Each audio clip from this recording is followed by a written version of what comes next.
भागवतम स्कंद 4 और अध्याय 21 श्लोक संख्या 42। पृथु महाराज द्वारा ब्राह्मण और वैष्णव का गुणगान किया जा रहा है। कल हमने समझा था कि किस तरीके से वैष्णव के अपराधों से, वैष्णव के प्रति अपराध करने से हमको बचना चाहिए और किस तरीके से भगवान की ख्याति भी वैष्णव की सेवा करने की वजह से है, ऐसा कुछ बताया जा रहा है। और वैष्णव को प्रसन्न करना, वैष्णव सेवा करके वैष्णव को प्रसन्न करना माने भगवान को सीधे डायरेक्ट प्रसन्न करने जैसा है। और यहाँ तक कि ये भी बताया था कि जब हम वैष्णव सेवा करते हैं तो हमको बड़ी संतुष्टि मिलती है और हम भौतिक बंधन से छूट सकते हैं। भगवान को प्रसन्न करने के लिए सबसे अच्छा तरीका है वैष्णव को भोजन प्रसाद कराना, क्योंकि भगवान यज्ञ में दी हुई आहुति से उतना प्रसन्न नहीं होते जितना कि वैष्णवों को के मुख में दिया हुआ प्रसाद से खुश होते हैं। भगवान वैष्णव को जो बताया जाता है तो भगवान सीधे ग्रहण करते हैं। ठीक है, ओके। तो आगे हम देखेंगे 42 श्लोक।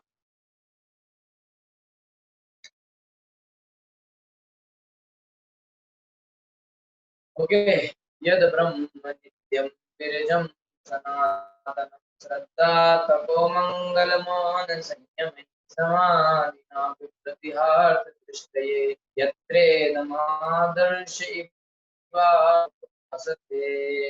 यत् जो ब्रह्म ब्राह्मण संस्कृति शाश्वत रूप से विरजम निष्कलंक सनातनम अनादि श्रद्धा श्रद्धा तपा तपस्या मौन प्रेरणा संयम में समाधना पूर्ण मनोयोग से विप्रति प्रकाशित करता है। हाँ, जैसे या अर्थ वेदों का प्रयोजन निश्चय प्राप्त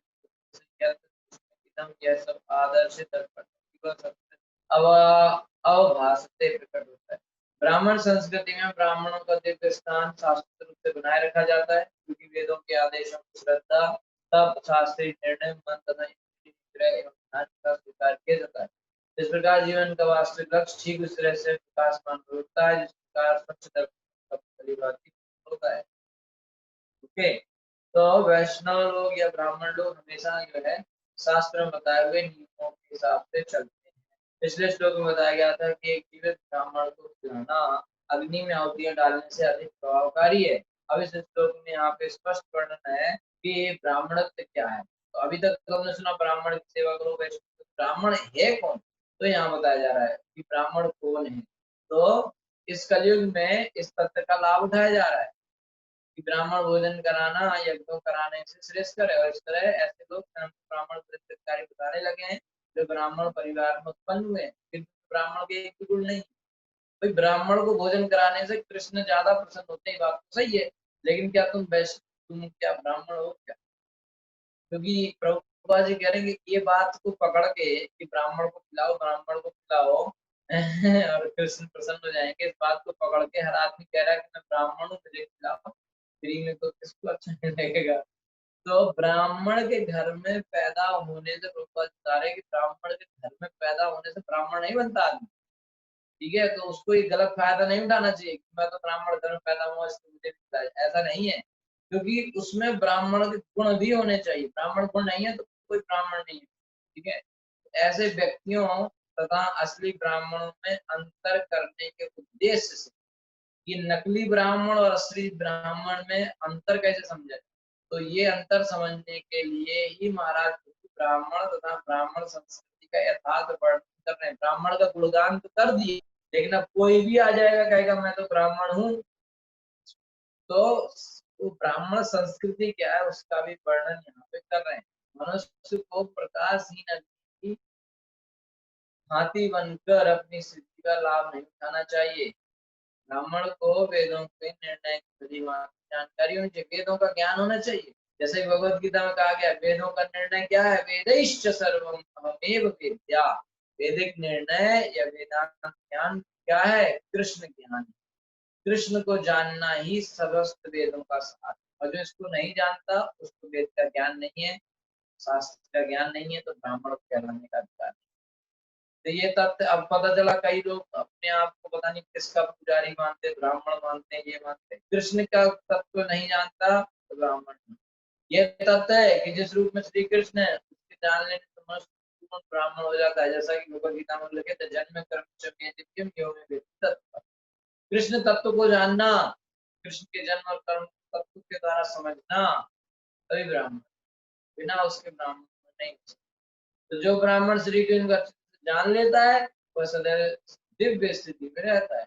इसकी पुष्टि भगवद गीता में भी है, माम चायो व्यभिचारेण भक्ति सेवते सा गुणान संकीर्तयितान ब्रह्म भूयाय कृते। वो व्यक्ति तीनों गुणों से ऊपर हो जाता है जो पूर्ण रूप से मेरे अनन्य भक्ति योग के परायण है, मेरी भक्ति कर रहे हैं बहुत अच्छे से, और किसी भी स्थिति में उससे हटते नहीं, चाहे कुछ हो जाए, भक्ति करने से नीचे नहीं आते, हमेशा भक्ति करते।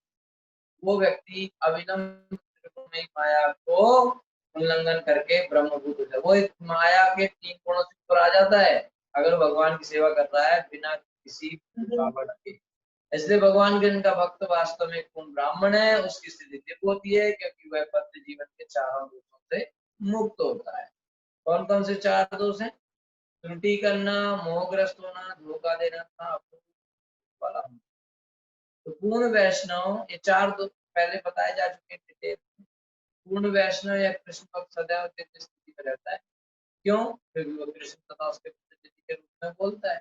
क्योंकि वैष्णव लोग श्री कृष्ण के ही स्वर में बोलते हैं, अतः जो कुछ भी कहते हैं वह चारों दोषों से रहित है। क्योंकि वैष्णव लोग तो वही बोलते हैं जो कृष्ण ने बोला है, तो उसमें कोई गलती नहीं। तो उदाहरण के लिए श्री कृष्ण ने भगवत गीता में कहा कि प्रत्येक व्यक्ति को चाहिए कि उनका चिंतन करें, उन्हीं का भक्त बने, उन्हीं का नमस्कार करें, उन्हीं की पूजा करें और अंत में उन्हीं की शरण में जाएं। मन्मना हो मद्भक्त मध्याजीव नमस्कुरु सर्वधर्मान् परित्यज्य मामेकं शरणं व्रज। ठीक है, तो ये भक्ति कर्म देते हैं तथा चारों दोषों से रहित हैं। भक्ति में कोई कमी नहीं होती, त्रुटि नहीं आती। इसलिए जो भगवान, जो भी भगवान कृष्ण का एक निष्ठ भक्त है और इस संप्रदाय का प्रचार श्री के आदेशों के ही अनुसार करता है, वह विरजम होता है। अतः असली ब्राह्मण या वैष्णव वेदों के निर्णय पर या भगवान द्वारा दिए गए वैदिक ज्ञान पर निर्भर करता है। वैदिक ज्ञान हो उसको, उस पर निर्भर करता है कि असली ब्राह्मण या असली वैष्णव कौन है। केवल वैदिक ज्ञान से परम तत्व की वास्तविकता समझ सकते हैं, जो श्रीमद् भागवत के अनुसार तीन रूपों में प्रकट होता है, निर्गुण ब्रह्म, अंतर्यामी परमात्मा और भगवान। भगवान को कैसे समझ सकते हैं? निर्गुण ब्रह्म के रूप में और अंतर्यामी परमात्मा के रूप में तथा पूर्ण पुरुषोत्तम भगवान के रूप में। तो ये ज्ञान सनातन काल से संपूर्ण माना जा रहा है और ब्राह्मण या वैष्णव संस्कृति इसी सिद्धांत पर आश्रित रही है। अतः मनुष्य को चाहिए कि वेदों का अध्ययन न केवल ज्ञान के लिए करे, बल्कि इस ज्ञान तथा कार्यकलाप को भगवान तथा वेदों की शब्दों में सत्ता से सहित फैलाने के लिए करे। तो हमें सिर्फ ज्ञान ही नहीं लेना है, बल्कि इस ज्ञान को फैलाना भी है, दूसरों को भी ये ज्ञान बताना है। इस श्लोक का मंगल सुख और दर्शन श्रीधर स्वामी ने उद्धरण किया है कि जो उत्तम है उसे करना और जो उत्तम ना हो उसका त्याग करना मंगल या शुभ है। उत्तम कार्य करने का अर्थ है जो कुछ भी भक्ति के अनुकूल से स्वीकार करना, और उसके त्यागने का अर्थ है भक्ति के अनुकूल से अस्वीकार करना। तो यहाँ पे उत्तम और बेकार, अनुत्तम, है ना, इसकी परिभाषा दी गई है। सही क्या है और गलत। सही वो है जो भक्ति में आगे ले जाता है कृष्ण की, और गलत वो है जो कृष्ण भक्ति से दूर ले जाता है, सीधी बात है ना। अब जैसे प्रहलाद के लिए क्या सही था क्या गलत? जनरली लोग कहते हैं अपने पिता की बात माननी चाहिए। अब प्रहलाद का पिता तो उसको भक्ति दूर ले जा रहा था, तो उसने पिता की बात नहीं मानी। तो सही किया गलत किया? सही किया। तो यहाँ पे पिता की बात ना मानना सही है, क्योंकि वो भक्ति से दूर ले जा रहा है। बलि महाराज ने अपने गुरु की बात नहीं मानी, क्यों? क्योंकि वो भक्ति कृष्ण से दूर ले जा रहा था। जबकि साधारण केस में क्या है, लोग कहेंगे गुरु की बात नहीं मान रहा है, गलत बात है ना, गुरु की बात माननी चाहिए। माननी तब चाहिए जब वो कृष्ण की तरफ ले जाने वाली, कृष्ण के दूर ले जाने वाली बलि महाराज ने नहीं मानी। वृंदावन में कुछ ब्राह्मणों की पत्नियों ने अपने पतियों की बात नहीं मानी, क्यों? वो कृष्ण से दूर लेके जा रहे थे, उन्होंने उनको त्याग कर और कृष्ण को नहीं छोड़ा। तो इस तरीके से बहुत सारे केस हैं। आपने कुछ समय पहले सुना राजा वेण का त्याग कर दिया उनकी प्रजा ने, क्यों? तो कृष्ण को दूर ले जाए। तो सही वो है जो कृष्ण की तरफ ले जाए, गलत वो है जो कृष्ण से दूर ले जाए। ठीक है, तो आप अपना जनरल आइडिया छोड़ देना चाहिए सही गलत का। ये सही है, माता पिता की आज्ञा मानना सही है, पति की सेवा करना सही है, राष्ट्र की सेवा करना सही है। कब सही है? हमेशा सही है क्या? अब हिरण्यकशिप वगैरह तुम विष्णु को भूल जाओ, सही है? तो पिता की आज्ञा माननी चाहिए ना, सही है? जी नहीं, गलत है। समझो बुद्धि काहे के लिए दी भगवान, ठीक है? तो जो कृष्ण से दूर ले जाए वो गलत है, जो कृष्ण के पास ले जाए वो सही है। सीधी सीधी परिभाषा है, अनुकूल और प्रतिकूल। तो जो अनुकूल है यानी कृष्ण के पास ले जाए वो चीज एक्सेप्ट करना है, उसको लेना है। जो प्रतिकूल है यानी कि जो कृष्ण दूर ले जा रही है उसको छोड़ देना है। ठीक है, इसलिए वो नहीं है। कई लोग कहते हैं कि आप दूध पीते हो, वो भी तो गाय से आता है, वो भी गलत है ना? आप घास पेड़ सब्जियां खाते हो, उससे जान है। हमें तो मतलब ही नहीं जान कायम है, जान कायम नहीं है, हमको इससे मतलब नहीं है। ठीक है, हमको मतलब है कृष्ण को क्या अच्छा लगता है हम वो काम करते हैं। कृष्ण ने कहा पत्रम पुष्पम फलम तोयम, हम बस खा रहे हैं, भगवान भोग लगाते हैं, प्रसाद पाते हैं, झंझट खत्म। वेजिटेरियन नॉन वेजिटेरियन से हमको मतलब नहीं है, सही गलत से हमको मतलब नहीं है। कृष्ण ने कह दिया होता पत्रम पुष्पम फलम तोयम चिकन यो में भक्त्या पृच्छति, तो हम चिकन खाने के लिए सबसे पहले केएफसी लाइन में खड़े हो जाते थे। लेकिन अब भगवान ने नहीं कहा चिकन, तो हम काय को खाएंगे भैया? भगवान ने कहा पत्रम पुष्पम फलम तोयम, बस इतनी चीजों से बना बना के हम खा रहे हैं, खुश हैं। भगवान जो कहे वो हम करेंगे, बस हमें सही गलत से मतलब नहीं। भगवान ने अर्जुन का मार दो, मार दिया, वही सही है। सही गलत मत देखो, यहाँ भगवान क्या कह रहे वो देखो, तो भगवान कृपा मिलेगी। सही गलत के चक्कर में पड़ोगे तो कर्ण के जैसे मारोगे। ठीक है, जो सही गलत की ये सही है वो सही गलत कुछ नहीं होता है। धर्म वो है जो भगवान कहे, धर्म में साक्षात भगवत प्रणीत। श्लोक देखिए शास्त्र में हर चीज का। ठीक है, अपने मन से दिमाग की दिमाग से सोच के हम करेंगे, हम फंस जाएंगे। माया बहुत शक्तिशाली। सही गलत कुछ नहीं होता है। कई लोग सही गलत के चक्कर में भक्ति में आगे नहीं बढ़ पा रहे हैं। अरे प्रभु जी ऐसा तो करेंगे तो गलत हो जाएगा ना, काय गलत हो जाएगा? कृष्ण कह रहे हैं कर दो भाई। अरे प्रभु जी अपने चाचा ताऊ भाई भतीजों को मारेंगे तो गलत बात है ना, काहे को गलत बात है भैया? कृष्ण कह रहे हैं मार दो, बात खत्म हो गई। किसके पास सही करके किसको दिखाने जा रहे हो? भगवान ही आपसे नाराज बैठे, आप किसको जाके सही दिखा के दिखाओगे कि हमने बहुत सही काम? किसको दिखाओगे? भगवान ही आपसे नाराज। ये तो अर्जुन को समझाने की कोशिश कर रहे हैं भगवान, अर्जुन को नहीं बल्कि अर्जुन के माध्यम से हमें समझाने की कोशिश करेंगे। चक्कर में मत पड़ो। कई आदमी कहते हैं अब भैया हमारी मम्मी मना करती तो हमने माला करना बंद कर दिया, बहुत अच्छा किया, मम्मी बचा लेंगी तुमको मरने से। जब यमराज आएंगे तब कह देना कि यमराज मम्मी ने कहा था कि माला मत करो, इसलिए हम नहीं करी, तो यमराज मान जाएंगे। ऐसा होता होता तो बढ़िया रहता है ना? ऐसा नहीं होगा। माला जो करेगा वही बचेगा, वहां बहाने नहीं चलेंगे। समझ में आ रहा है? ए, बहाना मार दिया। ये बहुत लोग बहाना मारते हैं, सही है गलत है, सही रहेगा क्या है? क्या सही है क्या गलत है? कृष्ण के लिए करो, गोपियों ने सब छोड़ दिया तो सही क्या गलत किया? कृष्ण प्रसन्न है, सही है, बात खत्म। समझ आ रहा है? सही गलत कुछ नहीं होता है, जो भगवान कहे वो सही है, जो भगवान नहीं कहे वो गलत है, तो बात खत्म हो गई। भगवान ने कहा मार दो, अर्जुन ने मार दिया, झंझट खत्म। ठीक है, भगवान ने कहा अर्जुन तुम तो मेरे प्रिय सखा हो। ठीक है, दुर्योधन को नहीं कहा, अर्जुन को कहा है। ठीक है, तो जो चीजें भक्ति के प्रतिकूल हैं, भक्ति से कृष्ण से दूर ले जाती हैं, उन चीजों को छोड़ देना चाहिए। समझ रहे हैं? नहीं, उन चीजों को छोड़ देना चाहिए। इसलिए हम अपने कृष्णानुमत आंदोलन में इस कौन में इस सिद्धांत को स्वीकार करते हुए चार बातों को हम लोग मना करते हैं। चार बातें जो करेगा वो कृष्ण उसको मिल ही नहीं सकते, वो भ्रम में ही रहेगा। चार चीजें तो बिल्कुल नहीं करनी है, सबसे बड़ा पाप, चार महापाप। पहला है अवैध विषयी जीवन। ठीक है, अवैध विषयी जीवन माने शादी नहीं हुई है फिर भी गर्लफ्रेंड बॉयफ्रेंड बन के आराम से घूम रहे हैं, नरक में जाने के लिए तैयार हो रहे हैं, ठीक है। कृष्ण नहीं मिलेंगे उसको। और शादी हो गई है फिर भी कई और दूसरी औरतों से, दूसरे आदमी से संबंध है, जिसे कहते हैं अवैध संबंध। ये मना है भक्ति में, बिल्कुल इसको बंद करना है। आप शादी हो गई है तो अपना पत्नी अपने पति के साथ ही रहिए, बस ज्यादा यहाँ वहाँ घूमिए फिरिए नहीं। दूसरा, नशा। नशा करना भक्ति के बिल्कुल अगेंस्ट है। जो नशा करेगा उसको कृष्ण भक्ति समझे ही नहीं आएगी, माला कर ही नहीं पाएगा, थोड़ी बहुत करेगा तो छोड़ देगा। नशा जो करेगा वो कृष्ण को नहीं समझ पाएगा। अब कई लोग कहते हैं भाई हम दारू नहीं पीते, हम तो सिर्फ सिगरेट पीते हैं। तो सिगरेट नशा नहीं है, नशा तो छोटा है तो नशा।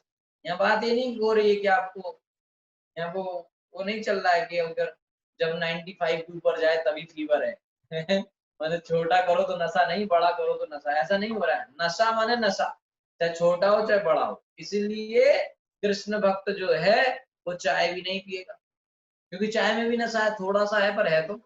कॉफी में भी नशा है, यहाँ तक कि वो चॉकलेट आती है ना जो डेयरी मिल्क जैसे जो चाट चाट के खाती है वो लड़की टीवी में, उसमें भी नशा है। उसको जैसे चाट चाट के खाएगा वो चट जाएगा माया के द्वारा, और कृष्ण नहीं उसको मिलने वाले। एक चॉकलेट के चक्कर में कृष्ण को छोड़ रहे हैं, बताओ कितने बड़े मूर्ख हैं। उनको नहीं पता कि इस चॉकलेट को छोड़ेंगे तो जो भगवान कृष्ण जो चॉकलेट देंगे वो कितनी टेस्टी होगी वो। आध्यात्मिक जगत की चॉकलेट खानी है तो भौतिक जगत की चॉकलेट छोड़नी पड़ेगी। ये है सिद्धांत, क्योंकि भैया उसमें नशा है, उसमें नशा है। बिना नशा वाली खा लो कोई बात नहीं, उसमें लिखा रहता है देखो कोकोआ, कोकोआ करके लिखा रहता है, वो नशे वाली चीज है। वो नहीं है तो आप खा लो, है तो मत खाओ, चाहे वो हॉर्लिक्स हो चाहे बूस्ट हो चाहे कोई सा भी हो। नशा तो नशा, फिर वो छोटा बड़ा। बोले वो दारू पीते हैं बेकार है, हम चाय पीते हैं सही है। क्यों वो बड़ा, आप भी नशा कर रहे हो, वो भी नशा कर रहे हैं। 5 रुपए चुराया, 1 लाख रुपए चुराया, चोरी तो चोरी है ऐसे कई लोग कहते हैं हत्या आगे आ रहा है ना। नशा समझ में आया आपको। फिर अगला है मांसाहार करना, हत्या करना, मैंने अपनी इंद्रिय भोग के लिए दूसरे की हत्या करना। तो कई लोग कहते हैं हम हाथी थोड़ी मार रहे हैं, तो चिकन मार रहे हैं। तो हाथी को मारोगे तो उसको दर्द होगा, चिकन को मारोगे तो दर्द नहीं होगा, है कि नहीं। इंसान को मारोगे तो उसको दर्द होता है, चिकन को मारोगे दर्द नहीं होगा, है ना। अभी हाथी हाथी बहुत हो रहा था, एक हाथी मर गया तो बहुत लोग परेशान हो रहे थे, हैं। लेकिन जितने परेशान हो रहे थे सब नॉनवेज खाते होंगे भले। तो हाथी को थोड़ा हुआ तो इमोशनल हो गए, टीवी में आ गया, फेसबुक पे आ गया, व्हाट्सएप स्टेटस पे आ गया, सब जगह आ गया, है ना। और वो अपनी प्लेट में रखे हुए चिकन में इमोशन नहीं आ रहे हैं। केएफसी में जाके बकेट की बकेट खा रहे हैं, उसमें जान नहीं है क्या। उसको अच्छा लगता है, चिकन आके कह रहा है हमको मारो, है ऐसा कहता है क्या वो। तो उसको भी तो दर्द होता है, वो भी तो मांसाहार तो मांसाहार, हत्या तो हत्या, चाहे छोटे से जीव को मारो चाहे बड़े को मारो, हत्या तो हत्या। ऐसा नहीं कह सकते कि भैया हमने तो छोटा सा नशा किया था, सिर्फ चाय का या सिर्फ सिगरेट का, हमने बड़ा कोकेन थोड़ी ले ली। नशा नशा, ठीक है। तो छोटा बड़ा कुछ नहीं होता, ठीक है। अब कोई कहे हमने कोई 18 साल की लड़की को थोड़ी छेड़ा था, हमने तो 5 साल की लड़की को छेड़ा था। छेड़ा तो पिटाई तो दोनों में होगी, है ना। तो ऐसे ही है यमराज के लिए। तो ये ना सोचे कि भैया हम तो सिर्फ चाय पीते हैं तो हम बचे हैं, है ना। ये 4 आइटम में से जो कर रहा है वो भक्ति नहीं, आगे नहीं बढ़ सकता। अगर थोड़ा बहुत कर रहा है तो फिर वो ऊपर ही ऊपर से अंदर कभी नहीं जा पाएगा, क्योंकि 4 चीजें, पहला गेट है ये। और चौथा है जुआ खेलना, द्यूत क्रीड़ा करना, दूतम पानम स्त्रियासु, 4 चीजें हैं। दूत क्रीड़ा माने जुआ खेलना। जुआ खेलने का मतलब जैसे आजकल तो शर्त लगाते हैं, फिक्सिंग करते हैं ना, मैच फिक्सिंग, बैटिंग वगैरह, कौन सी टीम जीतेगी, है ना। शेयर मार्केट में भी कई लोग लगाते हैं कि कम, जुआ खेलने का मतलब कम मेहनत में ज्यादा पाने की आशा करना, जो एक रिस्क वाला होता है ना शेयर मार्केट, बहुत अप डाउन होती है, वो भी अच्छा नहीं है भक्ति के लिए, ठीक है। तो 4 चीजें नहीं करनी है। अवैध संबंध नहीं रखना, ठीक है।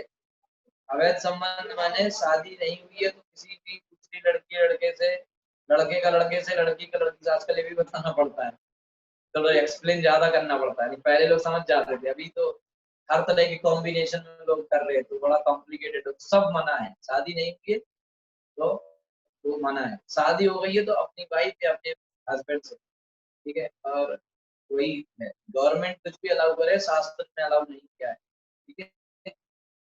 तो वैसे तो शास्त्र में डाइवोर्स भी नहीं है, एक बार शादी होगी बस उसको ही चलाना है जिंदगी में, यानी कि अभी बदल रहे हैं रोज रोज नया नया ना, बोले हमारी तो तीसरी शादी है, बोले हमारी चौथी शादी है ना। एक व्यक्ति बता रहा था कि जिसकी थर्ड शादी हुई है, बोले थर्ड शादी की एक लड़की से, एक आदमी ने तीसरी बार शादी करी, तो जिस लड़की से शादी करी वो लड़की बता रही थी कि जब इनकी पहली शादी हुई तो मैं इतनी छोटी सी थी, उसमें आई थी खाना खाने बुफे में,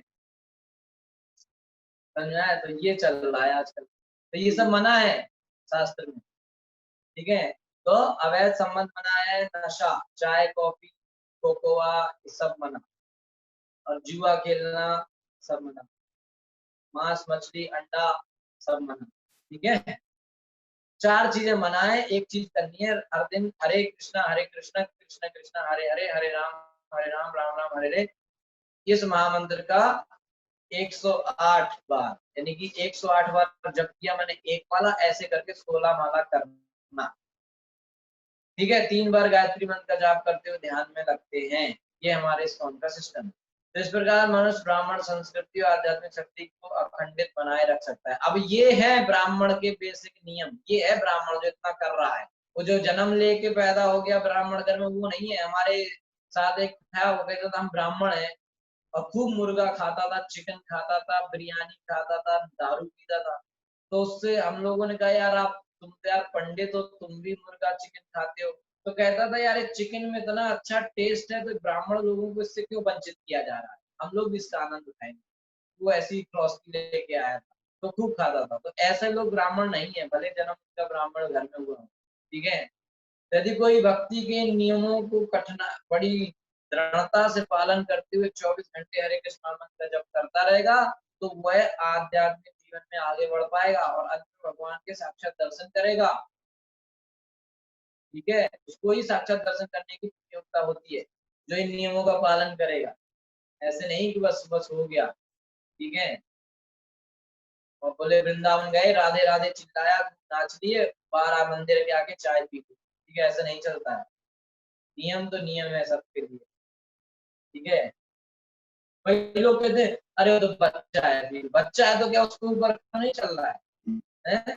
बच्चा है, बच्चा करके तो उसके कर्म माता पिता को मिलेंगे, जिनके बच्चे गड़बड़ कर रहे हैं, है ना। कई लोग कहते हैं प्रभु जी अब बच्चा है उसको कैसे मना करें चाय के लिए, हम लोग तो कंट्रोल करें। बच्चा है तो उसके कर्म आप ले लो, वो नशा करेगा आपको उसके कर्म मिलेंगे, ठीक है। तो चूंकि वैदिक ज्ञान के अध्ययन करने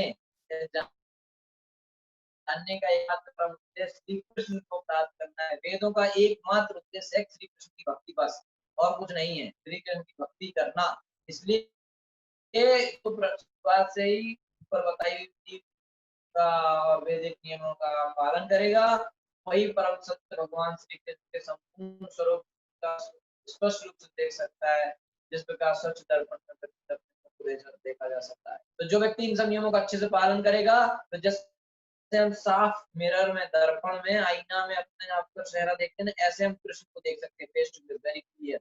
इसलिए यहाँ पे एक निष्कर्ष क्या निकला कि कोई ब्राह्मण, ध्यान से सुनिए, कोई ब्राह्मण इसलिए ब्राह्मण नहीं होता कि, इसलिए वो ब्राह्मण नहीं बन जाता कि वह जीवात्मा है या ब्राह्मण कुल में उत्पन्न हुआ है। ब्राह्मण घर में पैदा होने से ब्राह्मण नहीं बन जाएगा, ठीक है। बल्कि उसमें शास्त्रों में बताए हुए सारे गुण होने चाहिए और अपने जीवन में ब्राह्मण नियमों का अभ्यास पालन करना चाहिए। गुण और कर्म, ब्राह्मण के गुण हो और ब्राह्मण के कर्म हो, तब वो ब्राह्मण बनेगा। जन्म से नहीं बनेगा। जन्म भले कहीं वो चंडाल के घर में भी जन्म हो, लेकिन गुण और कर्म अगर ब्राह्मण के तो ब्राह्मण कहलाएगा वो। समझ में आ रहा है? इस प्रकार वो अंत में पूर्ण रूप से कृष्ण भक्त बन जाता है और ये समझ सकता है कि कृष्ण क्या है। वो जान जाएगा कृष्ण क्या है। और जो ये लिए घूमता रहेगा ना कि मैं तो ब्राह्मण का बेटा हूँ, ब्राह्मण, वो नहीं समझ पाएगा। ब्रह्म संहिता में इसका वर्णन मिलता है। भक्त किस प्रकार अपने हृदय के भीतर श्री कृष्ण को सामने फेस टू फेस देखता रहता है। प्रेमांजन चुरित भक्ति विलोचनेन संता सदैव हृदयेषु विलोकयन्ति यम श्याम सुंदरम चिंत गुण स्वरूपम गोविंदमादि पुरुषम तमहं भजामि। कृष्ण का शुद्ध प्रेम विकसित होने से भक्त श्याम सुंदर भगवान का अपने, हमारे हृदय में शुद्ध प्रेम आ जाएगा कृष्ण के प्रति, तो श्याम सुंदर भगवान को हम अपने हृदय में हमेशा निरंतर दर्शन करते रहेंगे। यही ब्राह्मण संस्कृति की परिपूर्ण अवस्था है। ठीक है, तो बहुत ध्यान से समझना चाहिए कि फर्स्ट चीज तो ब्राह्मण की है ये चार चीजें। अब तो ब्राह्मण लोग भी तलाक ले रहे हैं, हमको नहीं समझ में आ रहा है ना। तलाक ले लेके, डाइवोर्स ले लेके दूसरी शादी करते हैं। पता नहीं कैसे ब्राह्मणों का उनका शास्त्र का ज्ञान चला गया।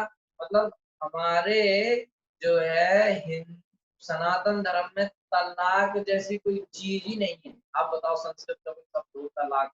तलाक तो उर्दू का अंग्रेजी का डाइवोर्स है। कोई चीज ही नहीं है कहीं शास्त्र में भैया ऐसे कर लो, लेकिन लोग कर रहे हैं, नरकदारी कर रहे हैं। ठीक है ना? तो ये बहुत गलत है। ठीक है, इस तरीके से नहीं करना चाहिए, इससे बहुत बड़ा पाप पड़ेगा। अगर जो है कई बार ऐसा जरूर होता था तो वो जैसे संतान उत्पत्ति के लिए दूसरी शादी कर सकता है, लेकिन इसका मतलब नहीं पहली वाली छोड़ दो। अगर उसमें कई लोग राजा और राजा है, उसमें क्षमता रहती थी, उसके पास पैसा रहता था, तो दो शादी कर सकता था। लेकिन आज कलयुग में वो भी मना है, क्योंकि कलयुग में कोई इतना शुद्ध नहीं है, प्रभावशाली नहीं। ठीक है, ओके, हरे कृष्णा। तो आज हमने देखा ब्राह्मण और वैष्णव। ब्राह्मण कौन है? ब्राह्मण की परिभाषा 43 43वां श्लोक हम कल करेंगे। आज हम अभी ये डिस्कनेक्ट हो जाएगा, तो आप लोग फिर से ज्वाइन कर सकते हैं। ठीक है, किसी को कोई प्रश्न है तो पूछ सकते हैं। किसी को भी प्रश्न है क्या? अभी आप पूछ लीजिए, अभी 3 मिनट है, उसका डिस्कनेक्ट हो जाएगा, आपको फिर से ज्वाइन कर लीजिए। फिर हम अभी आज 20 तारीख है, 23 तारीख को है रथ यात्रा। तो रथ यात्रा वाले दिन हम सब लोगों को हमने प्लान किया है कि अपने अपने घर में, इस बार तो लॉकडाउन की वजह से रथ यात्रा हो नहीं रहा है, सभी भक्त लोग अपने अपने घर में जो है भगवान के लिए 56 भोग बना सकते हैं। तो उसके लिए कुछ भक्तों ने हमसे रिक्वेस्ट किया था, तो हमने ऐसा प्लान किया है। तो किसी को कोई प्रश्न पूछना है कि कैसे बनाएंगे, क्या करेंगे, कौन कौन सा आइटम है, कैसे बनता है, तो उसके लिए आप लोग फिर से ज्वाइन कर सकते हैं। अभी तुरंत फिर से ज्वाइन करेंगे तो उसके बारे में हम आपको बताएंगे कि क्यों 56 भोग बनाना चाहिए और भगवान जगन्नाथ 56 भोग क्यों आते हैं। जनरली तो हम लोग कहते हैं त्योहार वाले दिन माला जप करो, लेकिन इस बार हम कह रहे हैं कि माला नहीं, खाओ ज्यादा है। तो 56 भोग बनाओ, भगवान खिलाओ, भक्तों के साथ खिलाओ। ठीक है, तो इसलिए जो है जो लोग ये जानना चाहते हैं कि 56 भोग तो हम कैसे बना सकते हैं, तो वो लोग फिर से ज्वाइन करेंगे अभी। है तो 23 तारीख को रथ यात्रा है, तो इस बार कहीं जाना नहीं है, इसलिए घर में भगवान को बुलाइए और 56 भोग को खिलाइए और प्रसाद को भक्तों में बांटिए। आनंद से रहिए, हरे कृष्णा जप कीजिए। हरे कृष्णा। अभी डिस्कनेक्ट हो जाएगा, तो आप लोग फिर से ज्वाइन कर सकते हैं। ठीक है, अर्जुन प्रभु आपका प्रश्न का उत्तर 56 भोग से रिलेटेड मैं अभी दे दूंगा, आप लोग फिर से ज्वाइन कीजिए। ठीक है, हरे कृष्णा। जिन लोगों को कठिनाई है, कई लोगों ने मैसेज किया था कि वो 56 आइटम के नाम नहीं जानते। मेरे को तो लग रहा है कि भारतीय होके लोगों को ऐसे नहीं बोलना चाहिए कि हम 56 भोग के आइटम नहीं जानते। विदेशी हो तो समझ में भी आता है, भारत में तो 56 क्या 1000 2000 10,000 आइटम के नाम लिए जा सकते। ठीक है, तो 56 आइटम एटलीस्ट आप लिख लो। ठीक है, हरे कृष्णा। तो आप फिर से ज्वाइन कीजिए, फिर हम इसमें 56 भोग के बारे में आपको बताते हैं। ठीक है? हरे कृष्ण।